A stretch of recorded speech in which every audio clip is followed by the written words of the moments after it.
Hi, everyone, and welcome back to another episode of the Project Flux podcast. Today on the Spotlight session, we are delighted to have Ikum Kandola with us.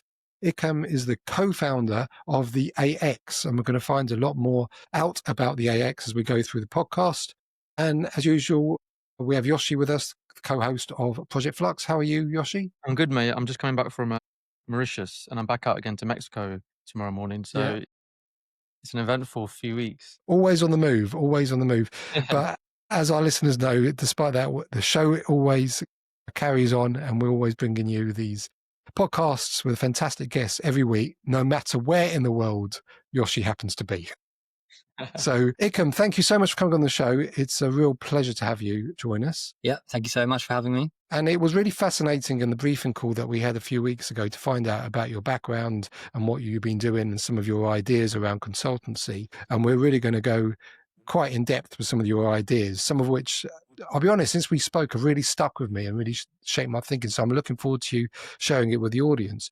But we have a bit of a tradition to always ask people, particularly around AI, with what's on your mind at the moment. So maybe if you can combine that with a little introduction to yourself and then a little bit about what you're thinking about specifically at the moment when it comes to AI in your field. My field. Yeah, perfect. So I can give you a rundown of my story. So essentially, I was at PwC for around 4 or 5 years. And then during that time, I also founded another startup, which was in the education field. And what we did was we supported teachers with lesson planning. Mm-hmm. Unfortunately, we found the education market was quite difficult in the UK. So we ended up wanting to pivot to consulting, which obviously we can't do when I'm at PwC. And when I was at PwC as well, I noticed so many issues with red tape, bureaucracy, Mm-hmm. and I moved from consulting into the generative AI team to try to be at the forefront of the shift within the company. When was this? Was that recently? So that was about 1 year before I left. Okay. So it was in 2023. Yeah. So since I've left, we've been running the company for about a year or a year and a half. So yes, it's been a bit of time. And then going back to your question as well about what's on my mind lately. So I'm looking a lot at the AI bubble. I think it's been quite a big topic recently, and some people are even saying there is no AI bubble. It's actually to do with hiring after COVID. Mm-hmm.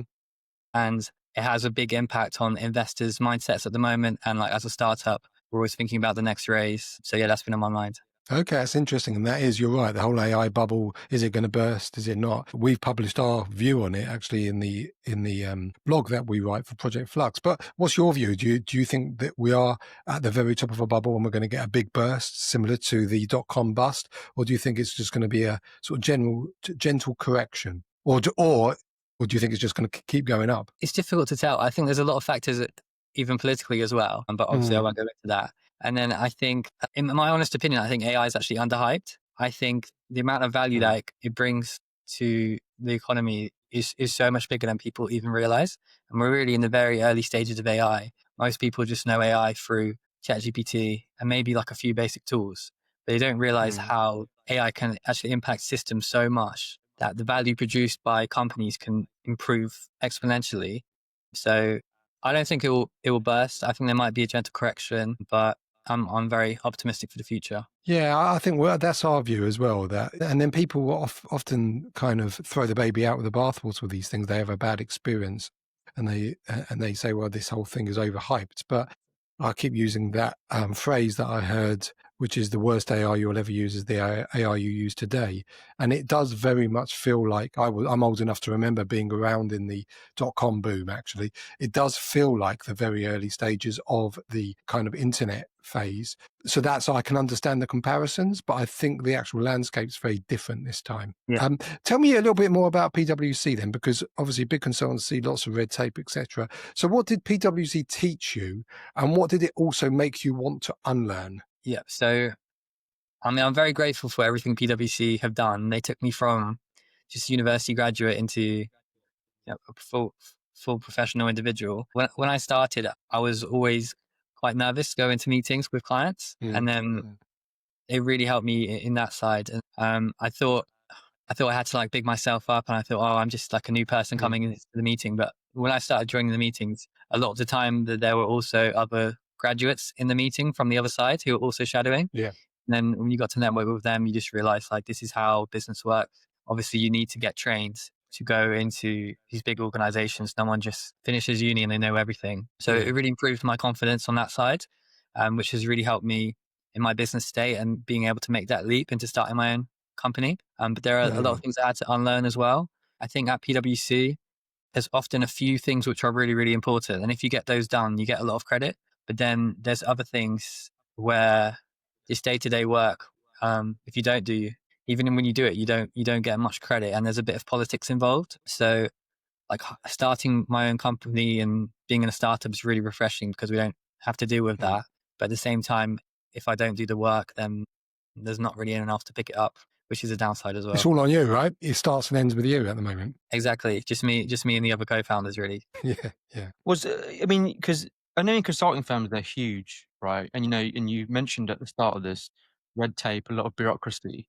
And you can imagine when people are looking at implementing AI, there's a lot of value which can be seen, but there's also a lot of the risks that are associated with AI, right? Prompt injections and, leaking information and all of these different components, which make it really hard to implement that within a consulting model. Was there a defining moment at PwC when you realized I need to shift and create something like at the AX.ai? I don't think it was just one moment, to be honest. It was just a gradual frustration with the company in general.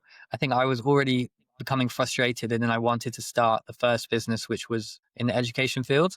And I knew that it was just such a big risk for me as well. I didn't want to have to leave the company. So I wanted to do it in a field which wasn't in conflict of interest. That being said as well, I'll just go back to your point about risk. So when I did move into the generative AI team, I was very much in charge of a lot of this risk as well. Even though I was a junior person, anyone with any experience in AI was automatically just the expert in the team. And because I'd already founded another startup, a lot of this stuff was on me. So what we found as well is it's not just the risk of data being leaked. It's a lot is perception as well. So we don't want to be seen at PwC using loads of AI when if our clients knew we're using loads of AI, they're going to be thinking, oh, this is a super important project. And if you're using AI, you might leak my data, you might give me bad information back. And I think that was probably the main driving factor, was just public perception. Well, what was the fear? Was it that the data was going to be leaked, or was it that the clients felt they were paying money and PwC were using AI to complete the tasks, and they felt that they weren't getting the value? What was the issue, or was it a combination of them all? It wasn't about the value as such. It was more about the data getting leaked. So I think at PwC we have huge government contracts as well. And some of these contracts are so big that it's not like a boutique consultancy can really take them as well. So we kind of dominate the market for that, along with the other big four as well. So that was the main issue. And then there was, from uneducated people about AI at the time, there was generally perception that AI was just completely untrustworthy. And I think that impacted it as well, but I don't think as much, to be honest. Sorry, James, go on. No, I was just going to relate that before you go into the recent Deloitte case, right? Because I'm sure you heard of it, where they had to refund 250,000 Australian dollars for something very similar, because they were found to have been using AI but not using it responsibly, and they were using hallucinated facts and what have you. That is a reputational damage, isn't it? More than anything else, is that the kind of thing PwC were worried about? Yeah, like I said, I think it was more about the data leak, but that's a small factor. I honestly don't really think that's a problem at all, in my opinion, because at PwC we often use templates as well. So when we did the same project over and over again, I was doing PCI consulting, which is like payment card industry, and a lot of the projects were similar. So we would just take the template from the last one. We would take the exact project and just use it as a boilerplate and change a bit of the text. So anyone could have easily made the same mistake where they haven't checked one bit of it and left the text in from the last project. So I think AI is just kind of a tool to support the process, but it's not, like I said, people could just use templates. So what part of the traditional consulting model do you think AI kind of compromised? And why do you think that some of these consultancies failed to evolve in its place? Yeah, good question. I think the main thing is people can get instant answers from information that previously it wasn't accessible. Obviously, everyone has access to the internet, but with AI, with deep research especially, there's certain information that they would just never find. Again, like OpenAI, for example, they trained a lot of their data from stolen data, and they use sources like... They'll deny that, of course. They'll deny that, but I mean, it was the case for a whistleblower, and that didn't end too well when that happened. But For the whistleblower. exactly. And so, like, for example, Library Genesis is one website they use. So they scrape so much data from books, and that data is just not on the internet anyway. So I think for consulting, like, for example, with really specific consulting, which is not in the public domain, then AI giving people access to that is really, really detrimental to consulting businesses. It's the democratization of knowledge, isn't it? And in the past, consultancies, institutions, they've been the gatekeepers of that knowledge, and all of a sudden this knowledge is opened up to everyone, and it scares. I can understand why it scares certain practices, because you're asking people to change. And what you talk about, especially with the AX, is turning projects into products. Can you tell us a little bit about that? Particularly, what does productionization of consultancy actually look like in practice? It sounds fantastic, but when you try and actually figure it out in your head, all kinds of questions come up. So could you just kind of guide us through that, a definition of what you mean by productionization of consulting? Yeah. So the definition will come back to mainly like how the proposition is made. So instead of selling time, you would sell it on outcomes. And the way that this is enabled is, there's not one way to enable it, but the way that we do it in our app is quite unique. So because we have AI involved in every stage of the process, we can kind of guarantee that the project won't go on for an unlimited amount of time. And what we've done is created a way where people can have their own consulting frameworks within our system. And the AI understands that framework to such an extent that it can almost conduct the assessment itself, analyze that data, and write a report. So the only way that the project is going to get massively delayed is if the client does not undertake the assessment and the data gathering stage. But that's so easily trackable in the system. It's just have they completed the assessment or not per individual, that just makes it much, much more reasonable for a consultancy to have that productized offering. Yeah. So it sounds... Go on, James. No, I was just going to say, it sounds like agents. It's like agentic, the stuff you're doing, is it? It's not really agentic, I would say. So we do actually have an AI agent within the system, but what I would say the difference is kind of like a bit of a blend. So we do give the options to use agentic. If it was purely agentic, then the agent would be a consultant that could do all of the steps, but there would be no human in the loop as much. So I think typical, like when I've made agents in the past, the agent has access to different functions within the system, but most of the functions, they need like they're done by the human and the consultant as well. Yeah. So it's not really agentic. It's difficult, isn't it? Because there's so many different definitions of what an agent is. So, of course, Microsoft class everything as an agent, even if it's just something. And whereas I think your definition is probably the correct definition, but there's things on a scale. So it sounds like it's on that scale of agents that you're doing. Yeah, just having experience in trying to change the consulting model, right, and deliver what you guys are doing. How have you found your customers reacting to this? Have they welcomed it? Do they look for more clarity into what it is, or do you think it's something which there's a lot of friction on? It varies, but I've noticed recently it's really, really picked up. So at the start, it was a very new idea. I think productization has been around, but most of the consultants didn't know much about it that we spoke to, and most of them didn't really care. I think most of them thought it was just too much of a big leap for their company to do it. But I've noticed on LinkedIn, there's been a lot more speak about productization recently amongst the consulting community, and the leaders of the space, the LinkedIn influencers, are really, really pushing it.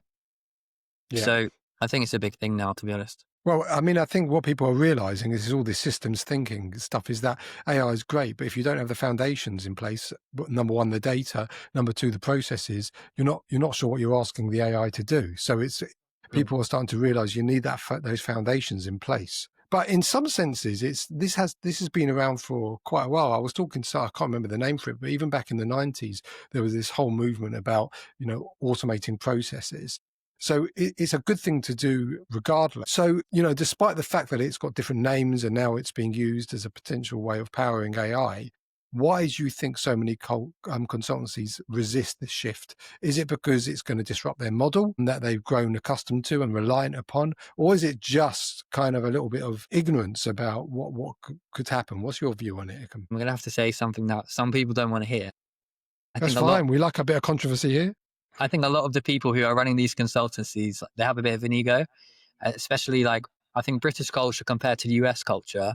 I've only spoken to a handful of people from the US, and I've just had such a good response every time. I've had investors, and I've just spoken to them once, and not only do they want to invest, they want to pay for a subscription, and they're just an investor, not even, wow. and they don't even really do much consulting. It's just like a hobby for them. But when I speak to the British people, and obviously nothing wrong with them, but it's just a general attitude. I think is they're much less open to new things. They're much less open to new technology. They like risk averse, very risk averse, aren't they? Very risk averse, exactly. I think that's the biggest thing holding us back. And even I've been to India as well, and India is so much further ahead than the UK in terms of AI, and even statistically, a lot more people are using the AI tools. Even the curriculum teaches it. I've spoken to kids who are 6 years old and they know how to use all the AI. I speak to the old people and they're making AI images as well. But in England, when I speak to the old people, they really are against it. They just think, oh, it'll give me a headache if I try to use this crazy AI thing. Yeah, welcome to my world. That's what Yoshi and I spend all our time doing, trying to convince people that this can help you. But it does, you're right. And it's interesting actually going back on your background in education, because we recently heard from the government in the UK that they're now adding AI to the curriculum. Do you think that will actually make a difference, or do you think this is all just a little bit of signalling from the government? I think it's more signalling, to be honest. I also saw that they're not adding it in straight away. I think it's coming in the future. But yeah. It's so far behind. I think if there's a need to use AI, people will use it. And I think the kids, especially when they're being given a lot of work and homework, they're going to already be using ChatGPT. They've already been using it for years since it's been out. I think they're very late to the party, in my opinion.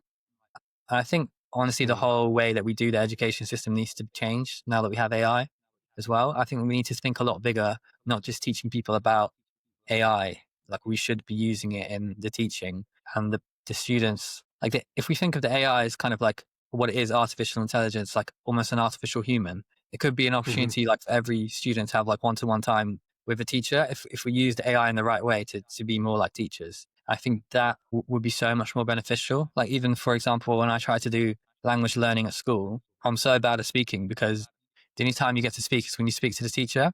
But if you were able to speak to AI, you would pick it up so much faster. No one. Is that what they're doing in India then? Are they doing things? You said they're much more ahead in India. Are they doing things like that in India? Not haven't gone that far specifically, but they do already have it in the curriculum, even from primary school age, even from the start of primary school, and they teach it.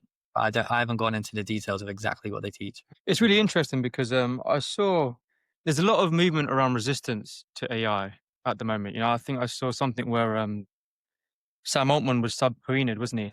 What's the word? Subpoenaed, and he had to respond in court or something. And it was all around this anti-AI movement. And I've just seen more and more people saying that when, in instances where people want to use AI, it's when they want to confide and give information to it that they're too embarrassed to give to other people. When people are angry and they're frustrated, they want to talk to people, right? So there's an interesting dynamic that's happening. And going back to the UK, I think that I find really interesting is, the EU, the UK want to be sovereign AI. Everyone's mentioning AI sovereignty at the moment. They want to compete on an international level. When it comes down to the thick of it, it's actually very difficult to be able to get access to compute capacity. It's difficult to actually be able to grow startups to the point where, we move from, and taking like societies as an example, right? Moving from open to bureaucratic to authoritarian societies with AI, any businesses now that want to take their business outside the UK are going to potentially be taxed. So we're saying that the UK want to be, play on the big stage. They want to be at the forefront of AI because of a lot of what happened with DeepMind and, the Turing Institute and all these different things. But when it actually comes to playing out and seeing it in reality, it doesn't seem to be the truth.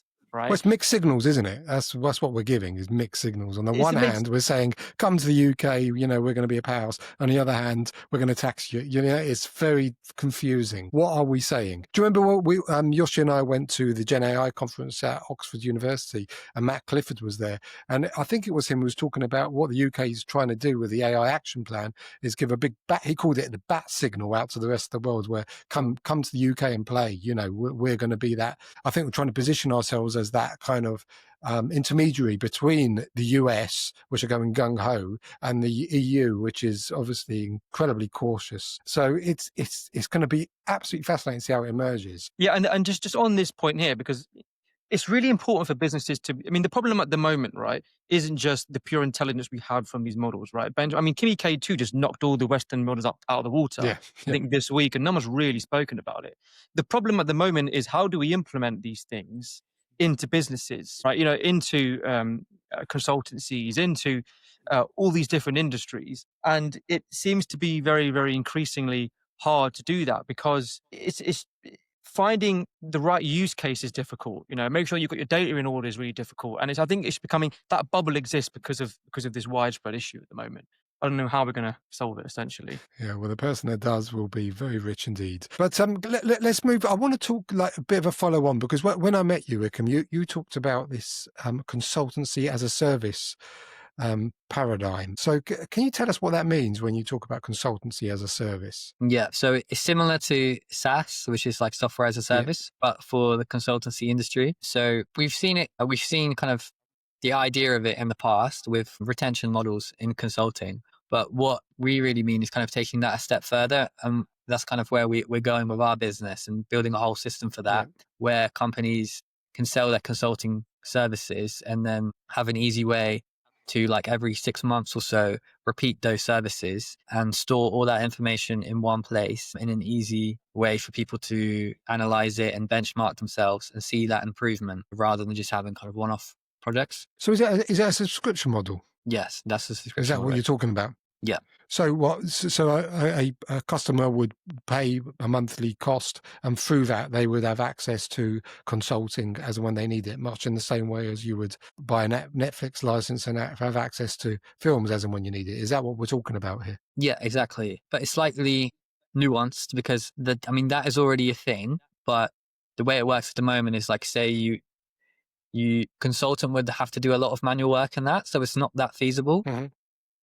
The consultancy as a whole would be quite limited as to how many companies they can take on this CAS model. But by using an actual system like TheAX, for example, then what we're trying to do is like build a model as well, which improves over time. So as people get benchmarked and continually retake the consulting services, then the actual system itself, the model, actually improves at also giving the consulting advice, because it learns from what the consultant does in a specific domain of this business as well.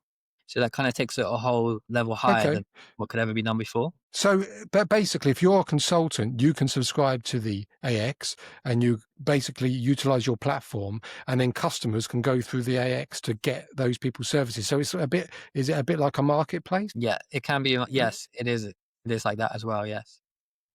So who benefits more from it? Is it the clients or the consultants? That's a full question. I would say, or both.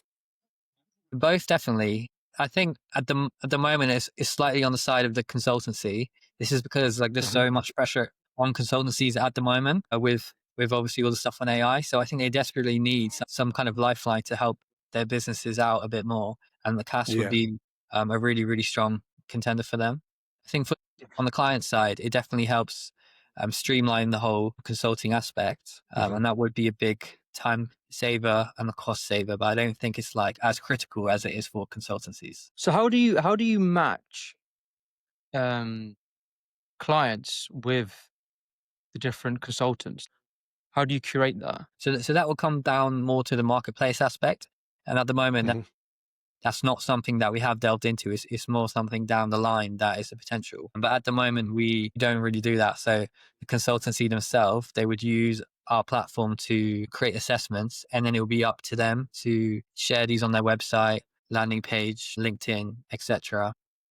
Oh, I see. Who pays the subscription fee? Is it the consultant or the client? It sounds like it's the consultant that pays the subscription fee, and then they just charge themselves out to clients as normal. Is that right? Yes, that's correct. Because at the moment, the CAS is what we're going to implement starting from next year. So, and then once the CAS is in place, then the clients of the consultancies would also pay to be able to repeatedly use the service, and they wouldn't just be paying to repeatedly use the service. It would mean they would have access anytime to our platform and potentially do some of the consulting themselves and see all the data from the previous engagements, the analysis, the benchmarking, as well. So it's kind of like a go-to tool they can use anytime. And this has all been made possible effectively because of AI, right? The AI tools that sit on your platform is allowing this to happen. So it's a great example of how things have changed and some of the innovative ways that models are emerging. It's absolutely fascinating. Yeah, thank you so much. Yeah, I think it's definitely enabled by AI. When before that, everyone had to hard code everything. So, for example, we're known for our consulting assessments that we enable. But previously, people would, if they wanted to do this, they would have to use like Score App, for example, and then people would have to, when they answer it, they would just have to tick a number like 1 to 5, and then at the end there would just be a mass like averaging it together and then giving a number. And then it was really not very sophisticated compared. It was like nothing compared to an actual. So in the future, you talked about this marketplace model. Is it going to be something in your mind for the backlog or the roadmap that effectively, let's say you have a bunch of accountants, that they would all be put into a field, and then will it be a bit like when you do your car insurance, you search for your criteria as a client, and then you'll find the one that's most suited to you? Is that, have I got the right end of the stick with that? Is that where you're heading with the roadmap? Yeah, that's correct. I think that the marketplace for us is, I think CAS is the main thing we're focused on at the moment. And the marketplace is more very long term. So I think you are correct of how it would work. So say if you needed to become GDPR compliant, then you could go on our site and then just put a filter on for GDPR compliancy or ISO 27001 or whichever one you needed. And then it will come up with all the companies in that area. And then they would all have their own assessments as well. So typically we have different types of assessments that we enable, but one of them would be like a lead magnet assessment, just a free assessment diagnostic you can take. And then you could fill that in for whichever company you think is appropriate. And then at the end of it, it will give you not only a diagnostic of your business, but then a report. So you could get more information about that company, see if they're the right fit. And actually from doing the diagnostic assessment, part of that process would tell you if you're a right fit as well. And if you're not, then you can look at the other ones. Okay. Interesting. What's interesting? So Ikem, can you give us some examples of, in reality, of how the AX.ai has worked with some of your current clients? Yeah. So I mean, so we have the GDPR compliancy example, which is probably the easiest one to understand. But I could give another example as well. So we have one company called the Career Establishment. Now they're a small company, like they're much smaller than most of our clients, but that makes them a bit easier to understand. So what they do is they help leadership teams within companies assess themselves and basically improve their own leadership skills. The way that they use our application is firstly as a lead magnet tool. So they have the assessments firstly as a way for anyone to take the assessment, understand where they are in terms of the skills that you would need to be an effective leader. And then they would get a really nice radar graph of where they are in different aspects. But even this in itself is the IP of the Career Establishment, which they've built over years of what the most important skills are to be an effective leader. So once they've taken the assessment, they'll have that information, but then also the Career Establishment would have that person's email address or data, so then they can follow up with them. Instead of kind of wasting that initial time of finding out whether they're appropriate, they'll know from the assessment, if they're already 10 out of 10 in every skill, they probably don't need any help. And where they have weaknesses, they can use that information to say, look, I can really help you in this area, and this is exactly how I'm going to do it. And obviously how they do it is up to the Career Establishment. Every company is different. And they might even do that part outside the application as well. There is some capacity for that. But then again, it can use the assessment tool. We have a group assessment tool where they could give it to multiple people. So let's say somebody thinks they're really good, a really good leader, and they take the assessment. You might want to do a group assessment for all of the people that they're actually leading and then see what they actually think. And then our system can collate all of that data together.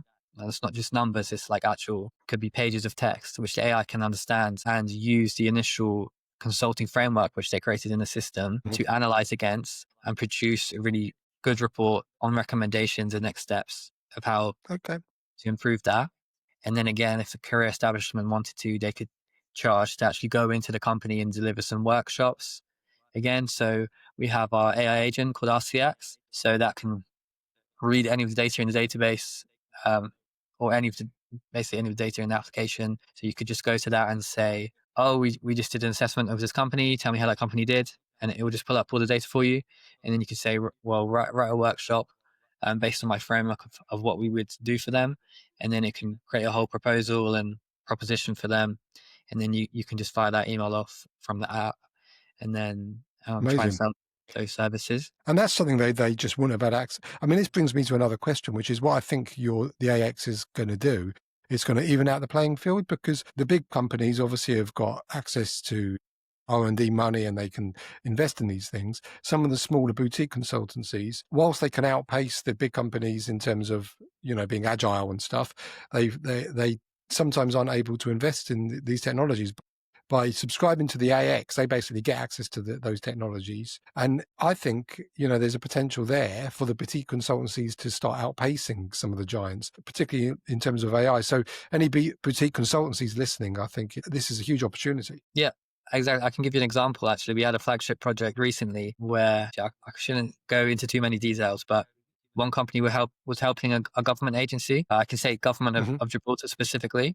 So they went in there, and with only 2 consultants, they were able to assess like 6,000 people within a week, and then collate all of that data together and produce a really good report with findings of gaps within the company. It particularly was in employee wellness. And then off the back of that, they've won another really big project with a government agency as well. And typically they were basically competing with Deloitte on this project. And, with 2 consultants being able to compete with such a big company on a project which would typically require so many man hours to assess this many. If you think the assessment is basically equivalent to an interview, so typically to take half an hour, and assessing 6,000 people half an hour is just a massive headache. And then you've got to analyze all of that. Yeah, absolutely. Well, you'll be there for months.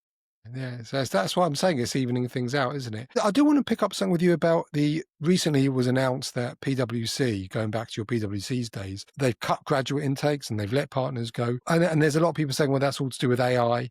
What's your read on it? What's really happening there? Are they just using AI as a scapegoat, as an excuse, or is AI really starting to have an impact in the way that they bring graduates in and just the amount of people that they need to deliver to their clients? Well, again, there's many factors. So when I was at PwC, I felt they were a little bit relaxed. So firstly, after COVID, a lot of people during COVID, everyone had to work from home during COVID. Afterwards, we had the hybrid model. So I feel like that can affect things as well. There are definitely some people who don't work as hard from home, so that can be bad for the company.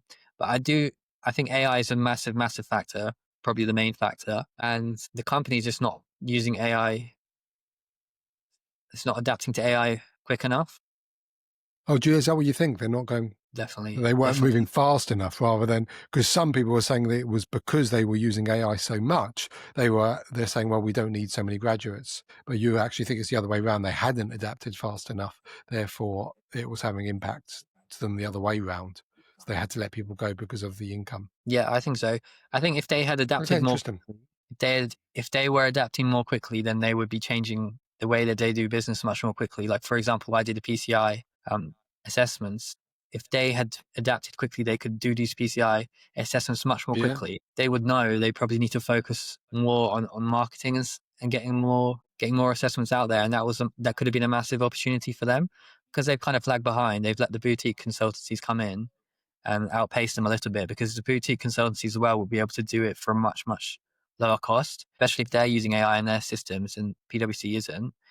They're just not going to be able to compete. And then as well, I think the way that they think of AI is not correct. I think people need to understand, like, this is a transformational period that we're going through at the moment, and graduates should be seen as kind of managers of AI rather than just replacing graduates with AI entirely.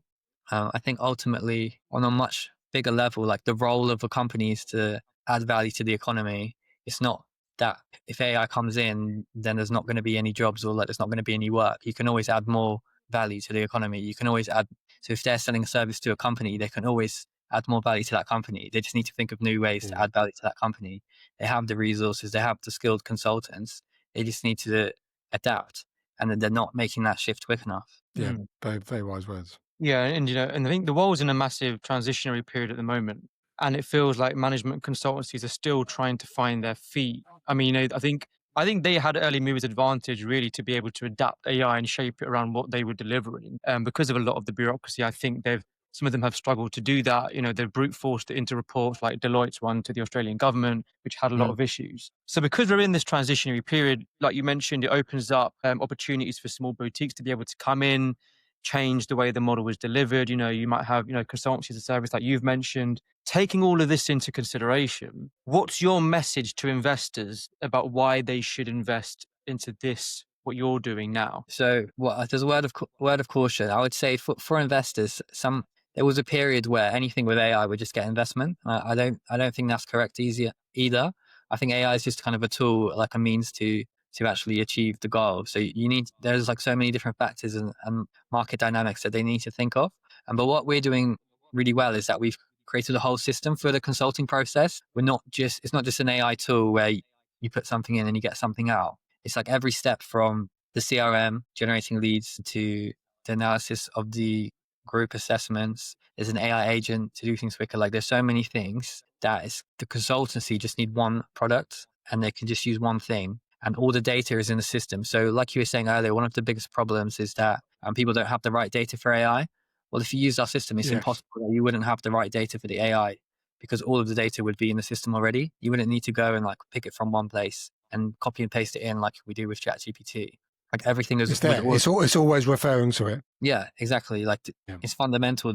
It's fundamentally ingrained in how the system works. So just on that then. So let's just say Deloitte, one of the big management consultancies managed to imbue their IP, their strategy, their models, their frameworks into a system that AI can effectively read and give back to a user. Would that compete with your model? And how would you move in that space to outcompete? So are you saying if they were able to offer this platform to other consultancies? Yeah, so let's say Deloitte have the way of doing things, McKinsey have the way of doing things, and PwC have the way of doing things, and I guess a lot of their value come from their IP, right? The ways that they think, the systems that they have, the frameworks they can deliver to their clients. If they can package that up and make it readable for AI, so their consumers, their clients can use that, how would that hold up in competition against what you offer? And how would you kind of move in that space? To be honest, I think like a less experienced person would think that would be bad, but I think that would be very, very good for us because, for example, if you look at like Elon Musk, he created Tesla with electronic cars. He could have created a patent for the electronic cars, but he didn't because he wanted more. He wanted the other companies to actually create electronic cars. This is because like the general perception was that electronic cars was shit, and he wanted to change that. And you need, for example, like charging points in different locations for the electronic cars to work. The infrastructure. Need the infrastructure. And I think it's like with us, we've created like such a good platform, but it's not the platform that's the issue. It's more of like people's perception of how they need to change their business. And if we saw in the headlines tomorrow, basically Deloitte were doing exactly what we're telling other consultancies to do, I'm sure that most of them would follow suit, and most of them would suddenly have a big management meeting saying, guys, like we need to change the way we do things. We need to look at this.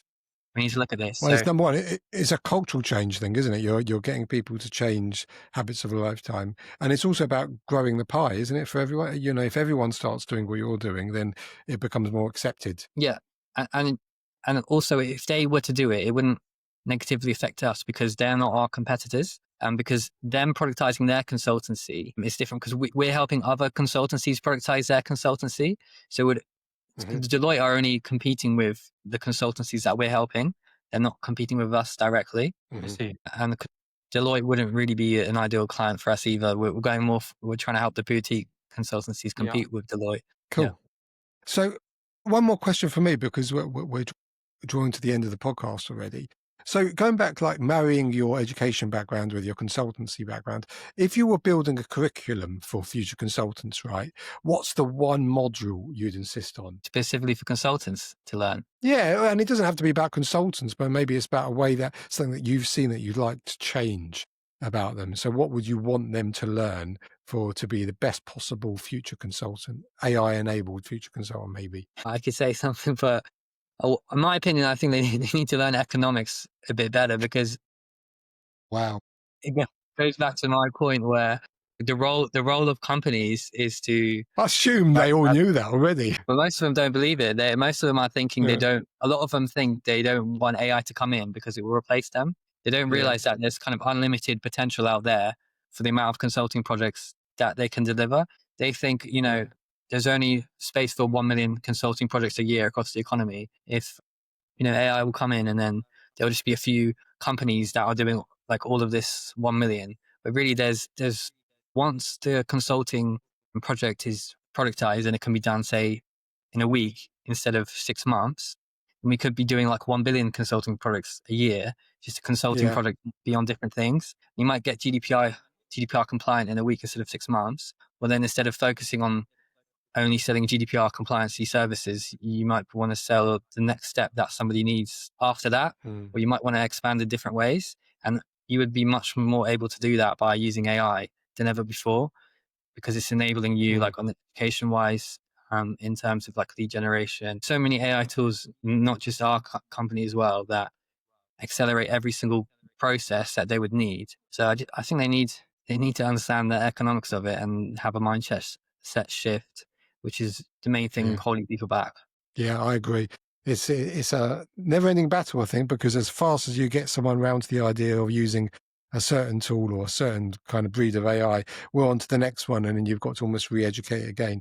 Where can people find out more about the AX, and where can people connect with you? Yeah, the best way is to go to our website, so TheAX.ai, so TheAX.ai. And on there, we've got loads of really good information. We've also, what we call is, we eat our own dog food. So we also, we have our own assessment as well that you can use. So even though we don't sell consulting services explicitly, you can do an assessment on there to find out how to productize your own consultancy and like where you are on that journey. So I definitely recommend that. That's free, is it? That's free. Yeah, that's free. Okay, cool. We'll put that link up then in the show notes. Yeah, brilliant. And then what we're doing as well is we're just launching a new service called AX.ai.